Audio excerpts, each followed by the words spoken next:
भविष्यात आमचे लोक गप्प बसणार नाही, थेट जाब विचारणार. सुनेत्रा पवारांवरील गुंगी गुडिया टीकेवर छगन भुजबळांचा काँग्रेसला रोखठोक इशारा. काँग्रेसने उपमुख्यमंत्री सुनेत्रा पवार यांचा गुंगी गुडिया असा उल्लेख केला आहे. काँग्रेसच्या या उल्लेखानंतर राज्याच्या राजकारणात एकच खळबळ उडाली. अजित पवार यांच्या पक्षातील कार्यकर्त्यांकडून ठिकठिकाणी काँग्रेस विरोधात आंदोलने केली जात आहेत.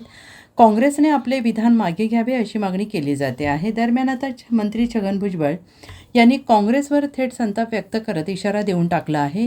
हे असंच चालू राहिलं तर आम्ही शांत बसणार नाही असा रोखठोक इशारा भुजबळ यांनी दिला आहे. काँग्रेसचे हे विधान अश्लाघ्य स्वरूपाचं आहे असंही ते म्हणालेत.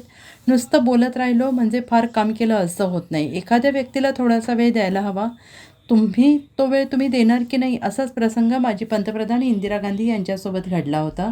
तेव्हा आम्हाला त्याचं वाईट वाटलं. हर्षवर्धन सपकाळ यांना ते वाईट वाटलं होते की नाही ते आम्हाला माहीत नाही, अशी बोचरी टीका भुजबळ यांनी हर्षवर्धन सपकाळ यांच्यावर केली. तसेच राहुल गांधी यांच्यापासून इतर नेते महिलांबाबत चांगले बोलत असतात. आता पहिल्यांदाच एक महिला महाराष्ट्रासारख्या राज्यात उपमुख्यमंत्री पदावर आहे. अशा महिलेबाबत असं बोलणं हे अतिशय अश्लाघ्य आहे. आम्हाला काँग्रेसकडून अशी अपेक्षा नाही, अशी खंत त्यांनी व्यक्त केली. आमच्या पक्षाचे लोक काँग्रेसच्या कार्यालयात गेले. आमच्या कार्यकर्त्यांनी त्यांना जाब विचारला. मात्र यापुढे एक लक्षात ठेवावं, तुम्ही जर आमच्या नेत्यांबाबत असं काही बोलत असाल तर भविष्यात आमचे लोक गप्प बसणार नाहीत. आमचे लोक ऐकून घेतील असं नाही, आम्ही जाब विचारणार असा थेट इशारा भुजबळ यांनी दिला आहे. खरं म्हणजे जे आहे हे अतिशय अयोग्य आहे. याचा मी निषेध करतो आणि काँग्रेसच्या आमच्या मित्रांना सांगू इच्छितो, ज्यावेळेला इंदिराजी गांधी काँग्रेस पक्षाच्या अध्यक्ष झाल्या आणि प्रधानमंत्री सुद्धा झाल्या, त्यावेळेला सुद्धा त्यांच्या विरुद्ध असलेले जे काँग्रेसमधलेच लोक होते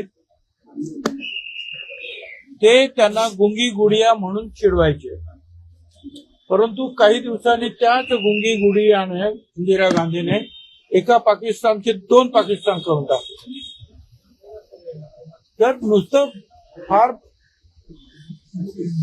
बोलत राहिलो म्हणजे फार मोठं झालं अशातला भाग नाहीये. कोण किती काम करतो आणि थोडासा वेळ तर द्यायलाच लागतो. तो वेळ तुम्ही देणार की नाही देणार. आणि हा प्रसंग प्रत्यक्ष इंदिरा गांधींच्या बाबतीमध्ये घडलं तर आम्हाला वाईट वाटलं. त्यांना वाईट वाटलं की नाही काय माहित नाही मला, पण त्यावेळेला नसतील ते कदाचित आहे. एक राहुल गांधी पासून सगळे जे आहे महिलांच्यासाठी जे चांगलं बोलत असतात आणि एक महिला पहिल्यांदाच या राज्याची, ते पण महाराष्ट्रासारख्या राज्याची उपमुख्यमंत्री पदावर बसलेली आहे, तिच्या बाबतीमध्ये असं बोलणं हे अतिशय अश्लाघ्य असं आहे. आणि अशी अपेक्षा काँग्रेस दुसरं कोणतं असं लहान सहान काँग्रेस करून तरी अशी अपेक्षा नाही.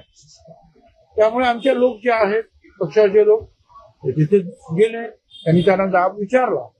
आणि याच्या पुढे तरी जे आहे ते लक्षात ठेवा की तुम्ही जर आमच्या नेत्यांना काही जर असं जर बोलाल तर आमचे लोक गप्प बसतील, ऐकून घेतील असं नाही. जाब विचार. Bureau report, SBN Marathi, Mumbai.